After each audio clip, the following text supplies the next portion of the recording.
Ang Panginoon po ay nagturo sa kanyang mga disipulo ng napakamaraming mahalagang bagay. Sa katunayan, kung meron lang tayong kaunting panahon na nalalabi para pag-aralan ng Biblia, napakagandang pag-aralan ng 3 chapters na Matthew 5, 6, and 7. Yung pong tinatawag na Sermon on the Mount. Akala po ng marami ay napakaraming tagapakinig ng Panginoon noon na nagsalita siya sa bundok at napakaraming angaw-angaw na taong nakikinig. Subalit malinaw po ang sinabi sa Scripture, maraming tao ang ginawa ng Panginoon, iniipon niya yung kanyang mga disipulo at sa isang sulok ay tinuruan niya. Sa makatuwid, ang primary audience ng Sermon on the Mount were the disciples of the Lord themselves. Hindi mga unbelievers, hindi mga kung sino lang, kundi mga disciples. At dahil dyan, mahalaga po na siya sa atin natin, tayong nagsasabing Kristiyano na tayo, meron na tayong maturity, meron na tayong position sometimes in the church. Ano po ba ang sinasabi ng Panginoon tungkol sa pag-aalala? Matthew 5, 1-2, Now when he saw the crowds, he went up on a mountainside and sat down. His disciples came to him, and he began to teach them. Matthew 6, 25-27, Therefore I tell you, do not worry about your life, what you will eat or drink, or about your body, what you will wear. Is that life more important?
Important than food in the body, more important than clothes. Look at the birds of the air. They do not sow or reap or store away in barns, and yet your heavenly Father feeds them. Are you not much more valuable than they? Who of you, by worrying, can add a single hour to his life? Mahalaga po mga turo. Gusto nating matandaan, maunawaan at makita ang salita ng Diyos. What is the teaching here? Do not worry about your life. Do not worry about your existence, your survival. Don't worry about the very basics. Huwag daw pong mag-alala. Huwag matakot. Huwag lagi nang magkaroon ng agam-agam tungkol sa ating buhay. Anong kakainin ko? May kakainin pa ba ako? Anong iinumin natin? Nauubos na daw yata ang fresh water supply ng planeta. Paano kaya? Lumipat na sa Canada dahil marami dong mga lakes. O sa Antarctica dahil maraming yelong pwede pang tunawin. Masyadong maraming alalahanin ng mga tao ngayon. Sabi ni Lord, do not worry about what to eat or drink. This is the very core of survival. Because the Lord says, life is more important than food. Life is more important than just survival. Now, don't get this wrong. Hindi sinasabi ni Lord na do not think about what to eat, do not think about provision, that do not plan about it. Ang sabi niya, do not worry. Because when you worry, you will be robbed of many happiness and many joys in life. And there is so much more to life. Sinasabi ni Lord, yung buhay, mas marami pang mahalagang bagay kaysa kung anong kakainin. Kumakain lang ang tao para huwag mamatay. Nagdadamit siya para huwag ginawin o para huwag siyang malantad. Pero ang buhay ay lampas pa sa mga anong kakainin at anong isusuot. At ano pa pong sabi niya? Do not worry about your body. What you will wear. So dati basics food. Very basic yung food eh. Although iba gusto nilang isama yung clothing sa basic needs. Pero ang totoo, food talaga. Kasi nung si Adan at si Eva ay nilikha, binigyan sila ng pagkain, pero wala naman silang damit. Hindi nila kailangan yun nung wala pa silang malisya. At maganda pa ang klima ng planeta, hindi pa nasisira ang nature, kaya hindi nila kailangan ng protection. But then secondarily, you need clothing. So, iba't ibang level ng need ang sinabi ni Lord dito, the very basic, and then the secondary, or the second most basic. But He says, your body is much more valuable than what it wears, than what you put on it. At ano po ang logic? Ano ang rason? Ano ang katwiran kung bakit sinasabi ng Panginoon na huwag mag-alala kung anong kakainin at dadamtin? Because God feeds and God takes care of the birds. God takes care of creation, and therefore God will take care of you. God will feed you. Ano po sinasabi dyan? Eh, ang mga ibon nga, pinapakain eh. Nakakita ka na ba ng ibon na nagtatanim? Nakakita ka na ba ng ibon na nagsasaka? Pero, ibon yan. Kahit na mamera lang yan at natitira-tirador, nababaril-baril, hindi maaaring, hindi inaalagaan yan ng Diyos. Eh, ikaw pa, tao ka. Yun ang logic. Iba yung alam, iba yung pinaniniwalaan ng salita ng Diyos, iba yung pinanghahawakan, at iba yung nagkakaroon tuloy ng kapayapaan dahil nagtitiwala tayo sa salita ng Diyos. We are not here to educate one another on the words of God. Most of these things we already know. But we are here to continue to ask God to help us understand it so we can live by the words of God. Dahil ang sabi ni Lord kay Satan, man does not live by bread alone, but by every word that comes from the mouth of God.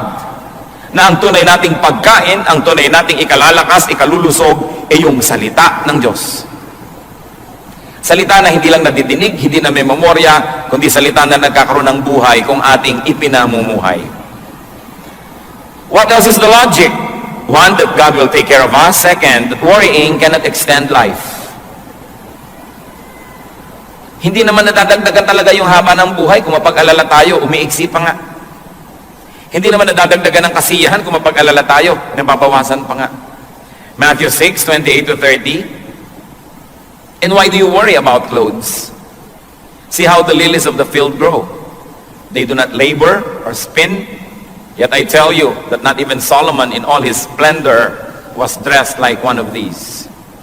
If that is how God clothes the grass of the field, which is here today and tomorrow is thrown into the fire, will He not much more clothe you, O you of little faith? Napakalinaw naman. Bakit nga nag-aalala tungkol sa isang dadamit?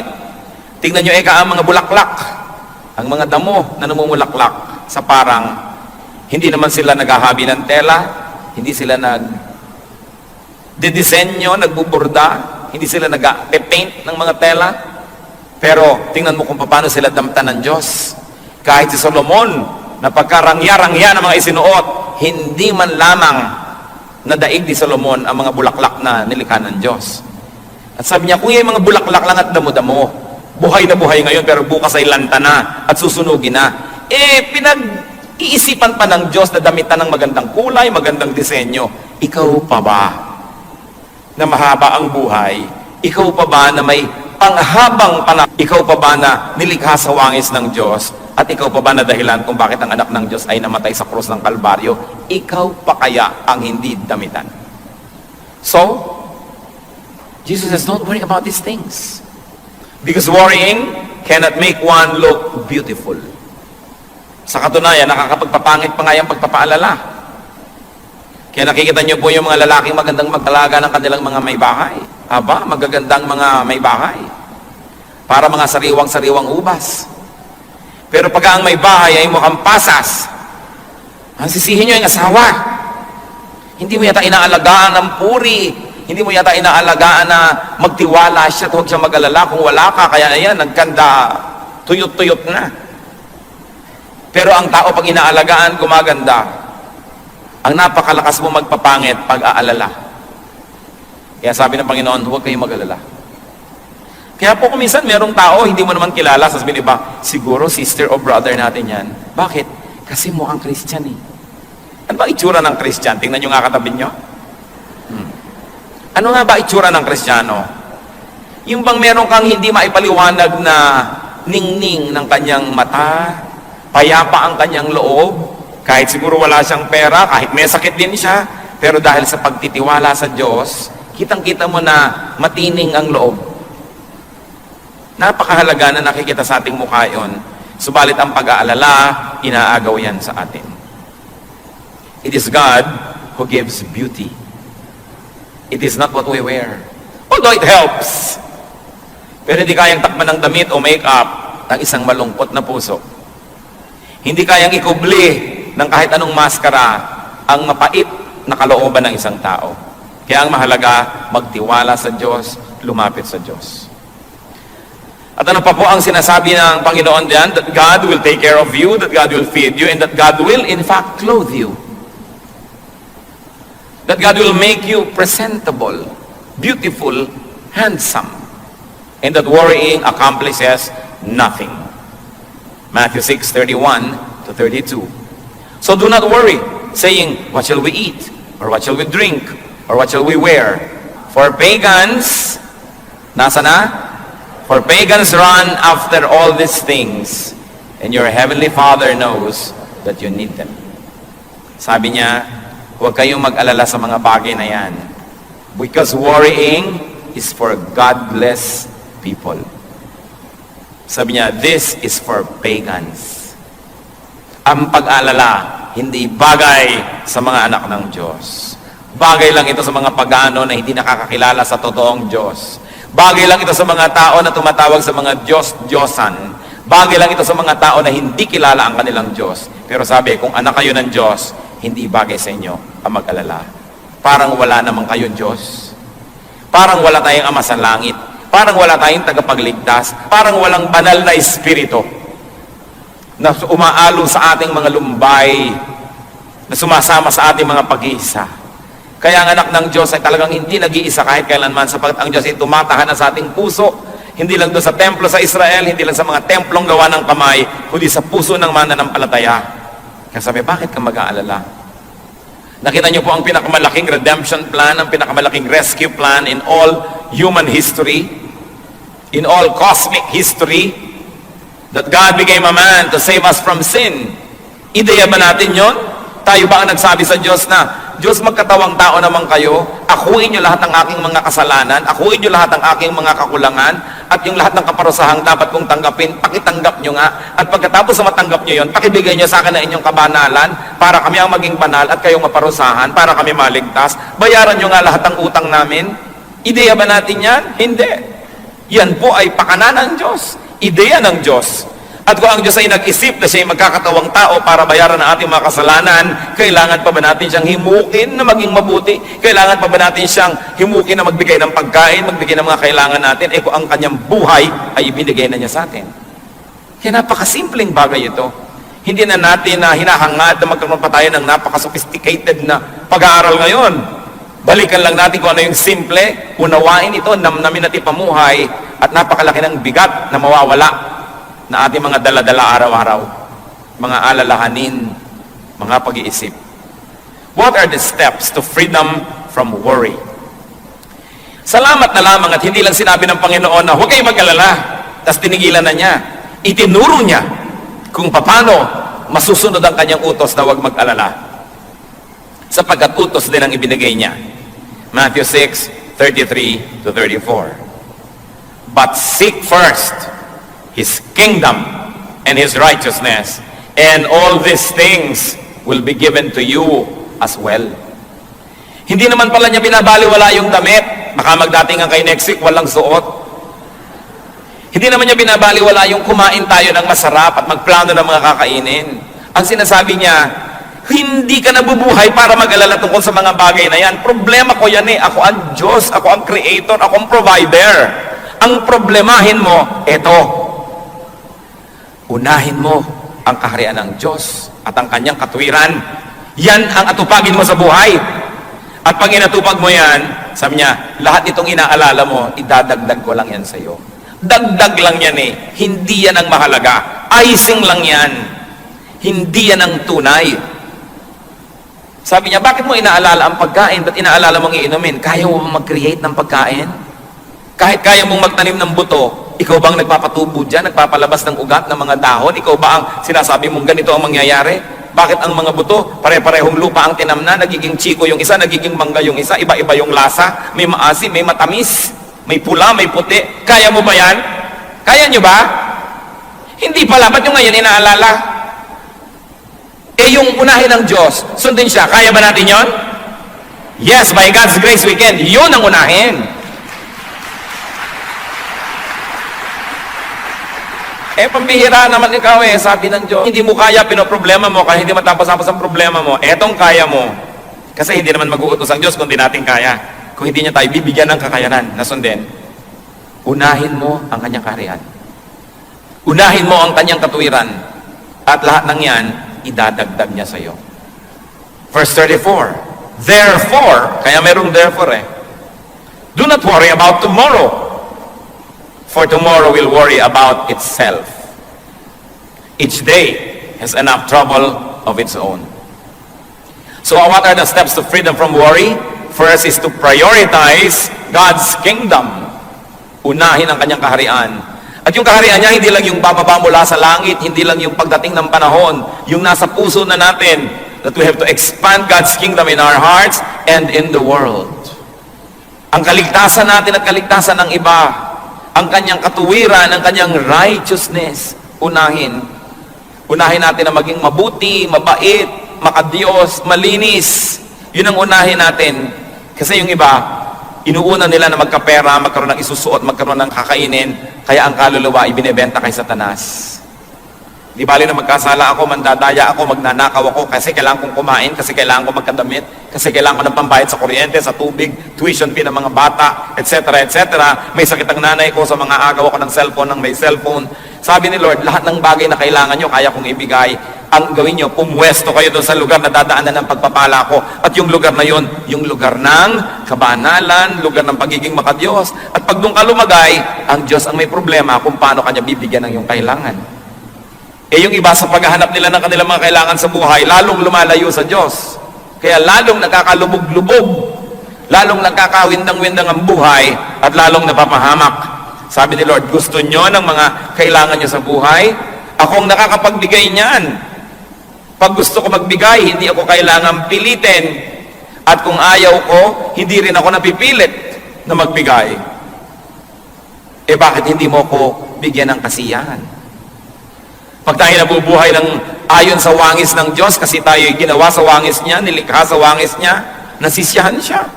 At kung nasisiyahan ba ang Diyos, napakahirap para sa Kanya na mag-blow out. Napakahirap pa sa Kanya na magbigay ng mga gusto niyang ibigay sa atin.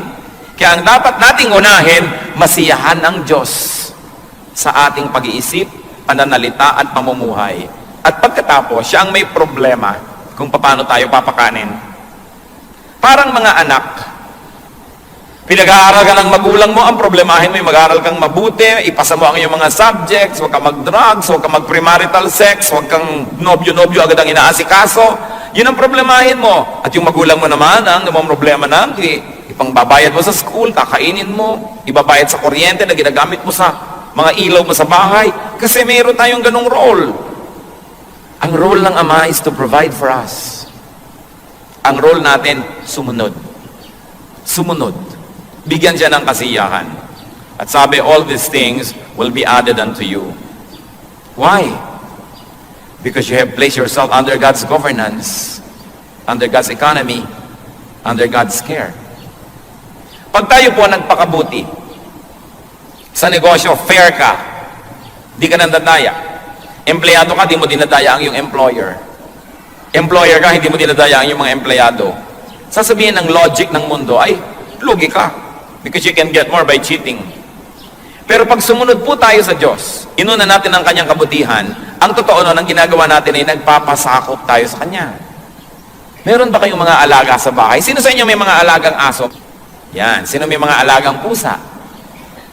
Sino may alagang ibang hayop pa? O, pagka po ba sila yung umiiyak at gustong kumain, binubugbog nyo? Hindi. Kumisa nga yung ribbon ng aso, ribbon din ng amo Kung ano yung suot ng amo, suot ng aso rin. Pagka ba yung pet ninyo ay nagiginaw, lalo nyo binubusan ng yelo? Pagka ba may ibon na dumapo sa inyong bintana dahil may bagyo at sira-sira ang pakpak niya, sabi nyo, ay, mahina ang ibon to, ano gagawin nyo? Dudurugin mong ibon? Hindi. Aalagaan mo dahil dumapo sa iyong bintana, nagpapaampon sa iyo. Sa palagay nyo, anong gagawin ng Diyos kung sa Kanya tayo nagpapaampon?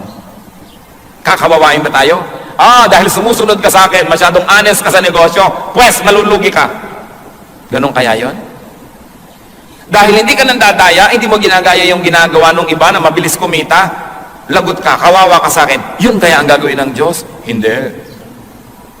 Kung inaalagaan natin ang mga hayop, maski tayo ay tao at taong makasalanan, marunong tayo mag-alaga ng mga nagpapaampon sa atin, nagpapakupkop at nagpapaalaga. Diyos pa kaya ang hindi mag-alaga sa nagpapakupkop sa Kanya? Kaya ang dapat nating unahin sa buhay, to surrender to God, to seek God's protection, and to live by God's decrees. Because God is an infinitely better, in fact, He is the best keeper. Hindi ka pwedeng malugi dahil sumunod ka sa Diyos. How else do you step away from worry? Do not fast forward life's concerns. Yung kasing fast forward, hindi pa dumadating doon, pwede mo na i-forward yung tape, yung pelikula, kahit ano. Pero ang tinuturo po sa atin is to tackle only immediate concerns. Because today's grace is good only for today's needs. Tomorrow's troubles will be allotted God's grace tomorrow. Do not extend God's grace for today to tomorrow's issues. Ano po ang katuruan ng Panginoon? Binibigyan kita ng lakas para sa mga ipinapagawa ko sa iyo ngayon. Binibigyan kita ng kakayahan para sa mga dapat mong magawa ngayon. Kaya ka nang hihina. Yung ibinibigay ko sa iyong lakas na pang ngayon, fast forward mo na sa problema bukas, sa problema sa Miyerkules, sa problema sa next month, sa next year. Kaya yung lakas na pang ngayon, dapat sana'y sapat, kinakapos, kasi konti na lang itinitira mo, iminumudmud mo na doon sa mga problemang di pa dumarating. Matthew 6:11, ang turo niya, give us today our daily bread. Kung ano lang po ang kailangan ko ngayon, yun lang po ang ibigay nyo sa akin. Nakita nyo po itong nagpaulan ng mana o tinapay mula sa langit ang Diyos? Ang bilin niya sa mga tao, ipunin nyo lang yung kailangan nyo para sa araw na to. Yung iba hindi nagtitiwala. Sabi, ay naku, baka hindi na umulan bukas, baka wala ng mana bukas, be wise. So ang ginawa nila, nag-ipon sila ng higit sa kanilang kailangan, nakita nila, biglang inuod, nabulok. At sabi ng Diyos, bakit may mga nagbubulok na mga mana sa inyong mga tent? Kasi kumuha kami ng pambukas Di ba sabi ko na nga, kunin nyo lang yung pang ngayon, paano kung bukas, wala kayo dyan? Actually, maraming tao, ganun ngayon ang trato sa Diyos. They spend today's energies for tomorrow's worries. Therefore, it is not enough for tomorrow's worries because it has to share with today's needs. And today's needs don't get enough energy because it shares with tomorrow's needs. Lamentations 3:22-23. Because of the Lord's great love, we are not consumed, for His compassions never fail. They are new every morning. Great is your faithfulness. Sabi, hindi tayo nalilipol, hindi tayo nauubos dahil sa pag-ibig ng Diyos na di nagmamaliw. Ang Kanyang pag-ibig ay bago ng bago, araw-araw. Kung tayo po'y lagi mag-aalala, ano mangyayari sa atin? Magiging duwag tayo. Hindi natin magagawa ang mga ipinagagawa sa atin ng Diyos. Paliliitin natin ang paliliitin ng ating ginagawa. Sigun lamang at bagay lamang doon sa maliit na ating pananaw at sa maliit na pananampalataya. Pero kung tayo maduduwag at magtitipid ng magtitipid, yun na lang ang titignan nyo. Sayang ba nagastahan na ang salita ng Diyos ay ipamalita at madinig, hindi lang dito sa loob, kundi pati sa labas? I don't think so. Pero ang dapat nating unahin lagi, sundin ng kalooban ng Diyos. Tayo mabuhay sa Kanyang mga katuruan. Naniniwala po ako na ang lahat ibibigay niya basta tama ang ating intensyon at tayo nananalig.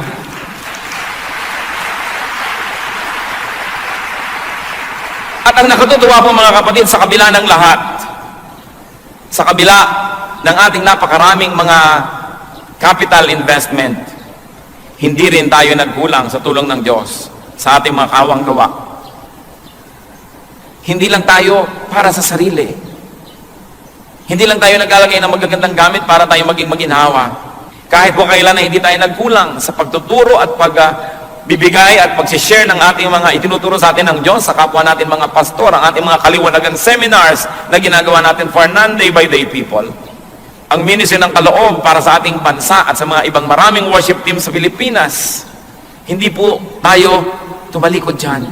Sabay-sabay. Dahil ang Diyos, sinabi niya, seek first His kingdom and His righteousness, and all this will be added to you. Ang mahalaga lang po ay hindi tayo nagiging makasarili at hindi tayo nalilibang at nalalasing sapagkat alam natin, malaki ang Diyos natin. Hindi ipaghihirap ng Diyos ang malalaki nating mga proyekto kung ang puso natin ay nakasisiya sa Kanya. Kaya ano pong ginawa natin over these years? We focus on building God's kingdom, on teaching and living in God's righteousness. We spend money airing radio programs across the nations, 2 national stations, several regional stations. Tinutustusan po natin buwan-buwan, madinig ng mga listeners ang mga programa natin. Wala namang mga commercial yan. Wala namang mga, sasabihin mo, hinihingan mo yung mga nakikinig, kundi sila nagkukusang loob at tumutulong. Pero lahat po yan nangyayari because we share God's goodness with us, with the whole body of the Lord, and with our known nation. Kaya kung mag-aalala tayo lagi, paano ba yan? Baka hindi pwede, wala tayong pera, wala tayong budget. Liliit ng liliit ang ating mga pananaw. Liliit ng liliit ang ating mga hakbang at mga pagtatangka. Samantalang sa tulong ng Diyos, ang mga anak niya at ang kanyang iglesia dapat lumago ng lumago ng lumago. Dapat tayo magtiwala. At alam niyo po, ang ating church maraming nagagawa dahil kayo ay nagtitiwala sa Panginoon. Dahil kayo matapat sa pagbibigay sa mga pangangailangan ng iglesia. Dahil kayo ay nakakakita na mainam na magtanim para sa paglago ng kaharian ng Diyos.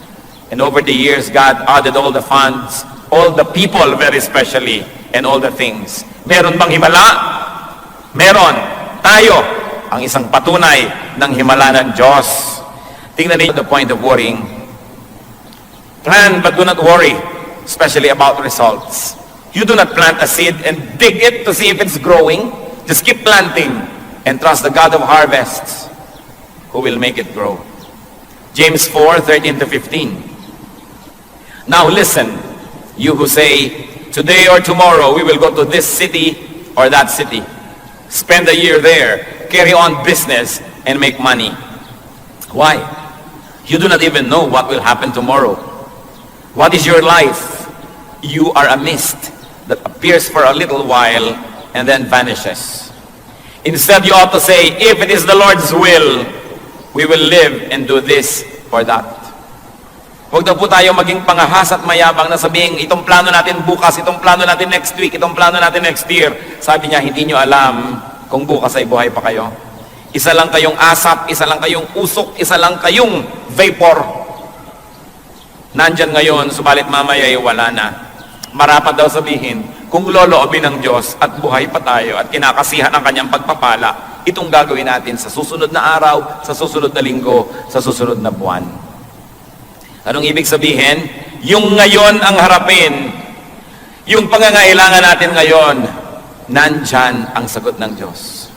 Maraming mga tao are on maintenance medication. Kaya lalong lumalala, iniisip, saan kaya ako kukuha ng pambili ng gamot next month? Next year?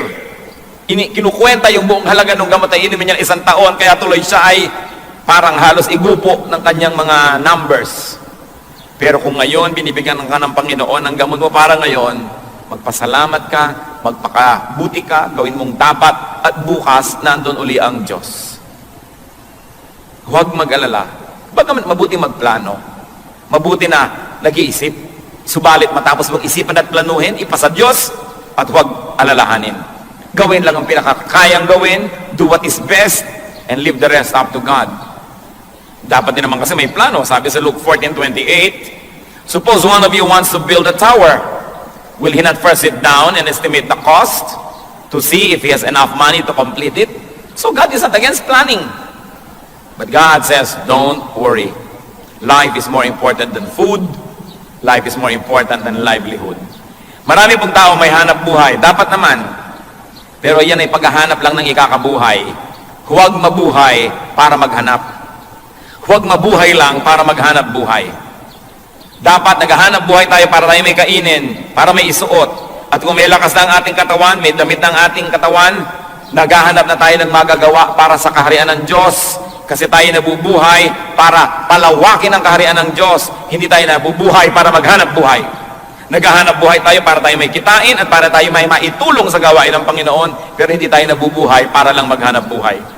The Christian's life must revolve around God, around God's kingdom and God's righteousness. Therefore, the Christian's life must revolve around the church. Why? Because Colossians 1:18 says, Christ is the head of his body, the church. If the body of Christ is the church, then the church is the highest institution. The church is the most important institution. Therefore, our lives must be dedicated to the works, to the needs, and to the expansion of the church. If you believe that Christ is the head of the church and that He loves the church. Ang pagiging Kristiyano po hindi lang panglinggo. Kailangan umiinog ang buhay natin sa church ng Panginoon. Sandali lang tayo sa mundo, nakikiraan lang tayo rito. Ang tunay nating sasapitin ay ang presensya ng Panginoon. At marapat lang na pag humarap tayo sa Kanya, meron tayong maisulit at maialay sa Kanyang paanan. Ang ating mga paglilingkod, ang mga nagawa natin. Bunsod na rin at tulong na rin ang mga ibinigay niya sa atin. Maghanap buhay para may kainin at damitin at para makapaghandog sa Diyos. Subalit kung hanap buhay lang ang ginagawa natin at wala nang iba, hindi tayo nilikha ng Diyos para maghanap buhay. Nilikha niya tayo, anong sabi sa Bible? To do the good works that He has prepared in advance for us to do. Bawat isang tao may itinakda ang Panginoon. Ito ang mga dapat mangyari sa kanyang lifetime. Ito ang mga dapat niyang matupad. Ito ang dapat na makamit. Kaya tingnan po natin anong kalooban ng Diyos para sa atin. Kaya habang tayo naghahanap buhay, nag-aaral, meron tayong mga pamilyang inaalagaan, meron tayong mga hobbies, meron tayong mga pinagkakaabalahan, we must be free enough to serve. And we must be free enough to have a ministry. Because we were created by God for good works, which He prepared in advance for us to do. Failure means only this, being unable to accomplish the works that God has willed that will be done in our lifetime. Mahalaga po na magtagumpay tayo sa larangan na yan. And yet, through all this, be free from worry. Many people cannot serve God because they worry too much. They worry, hindi ko yata kayang gawin, wala yata akong kayanan, wala na yata akong oras, hindi ko na yata kayang gawin, gawin ninyo at sa kanyo mapapatunayan. Sabi ni Lord, do this, and all the things you think about will be added unto you. Revelations 22 verse 12 is clear. Ang sabi ng Panginoon sa kanyang pagharap sa mga taong humarap sa kanya sa huling paghuhukom, I will give to everyone according to what he has done.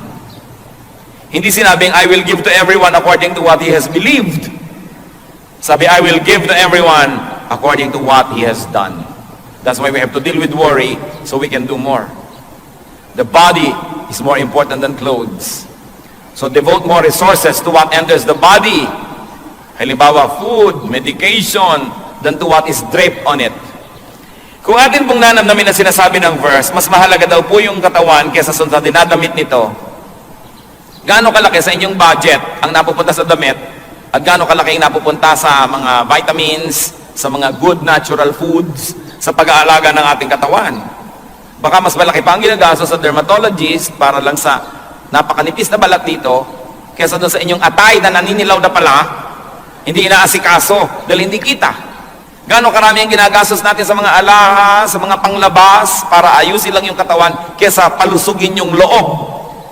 The Christian should value the body more than the clothing that is draped on it. Ngayon, kung maraming masyado kayo pagpapala, di pagandahin nyo rin, maayos, pero unahin kung ano ang pumapasok sa ating katawan. Huwag kayong maniwala na ang buhok ay kumakain. Kasi pinapakain na ngayon ng buhok, kumakain ng vitamina ang buhok, kumakain ng kung ano-anong mga elements ang buhok. Advertising lang yan. Walang bibig yung buhok at wala siyang digestive system. Kailangan kainin ninyo para lumabas doon sa buhok. Napakahalagang isipin, palusugin ang katawan. Gusto ko po kayong i-challenge mga kapatid, i-review nyo ang inyong family budget at personal budget, lalo yung mga yapis. Gano'ng kalaking pera ang napupunta sa load Sa mga text na yan, at gaano karaming napupunta sa loob ng ating katawan na pinalulusog natin, pinalalakas natin ang ating katawan. Many people kill themselves to have money. And when they have money, they spend it all just to get well. Kaya ang mahalaga, unahin ang lusog ng katawan. But remember, the Lord did not say neglect your looks. He just said, do not worry about appearances. More than you worry about righteousness or what's inside. Matthew 6:33, but seek first His kingdom and His righteousness, and all these things will be given to you as well. Memoryahin po natin yung Matthew 6:33. Kailangan pa bang i-memorize yan? Yes. Matthew 6:33. Practice nga kayo, sige, pumikit kayo, huwag nyo munang basahin. Pero practice tayo. But seek first His kingdom and His righteousness, and all these things will be given to you. Yes, and all these things will be given to you as well. Do not worry. Seek God's kingdom and righteousness. And remember who you are. Who are you? You are God's child. So you pray to your Father who listens, and take care of seeking God's kingdom and righteousness, and God will take care of everything else. Salamat, Panginoon, sa inyong mga paalala. Kung meron po sa amin dito mga mapag-alala, nervyoso, lagi na lang nag-iisip, anong kakainin, magkakapera kaya, pati isusuot sa burol, pinoproblema, ano kaya.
Kayong Diyos na hindi namin pwedeng paglihiman. Kayong Diyos na nakakabatid ng aming mga kabigatan. Kayong Diyos na nagsabing huwag kami mag-alala. Kayong Diyos na nakakaalam sa hinaharap. Alam nyo, ang bawat tatahakin namin landas. Kaya kayong nakakapagsabing huwag kami mag-alala sapagkat hinanda nyo yun. Pakisiyasat nyo po ang bawat isa. Panginoon, pawiin nyo po ang mga pag-aagam-agam. In the name of Jesus, we rebuke the deceptive work of Satan in our midst. We reject and uproot from our hearts the deceptions of the evil one that makes us worry. And we declare ourselves free. Free to enjoy God's peace. Free to believe in God. And free to have peace. Panginoon, kumilos po kayo sa kalagitnaan namin. Palakasin yung aming pananalig, dagdagan nyo pa. At nawa, Panginoon, makita namin yung kahalagahan at kagandahan ng inyong utos. To take life one day at a time. Not to fast forward our worries and concerns, because your blessings are new every morning. Tuwing binibigyan nyo pa kami ng araw ng panibagong buhay, kakambal nito ang pagpapala at mga kailangan namin sa araw na yon.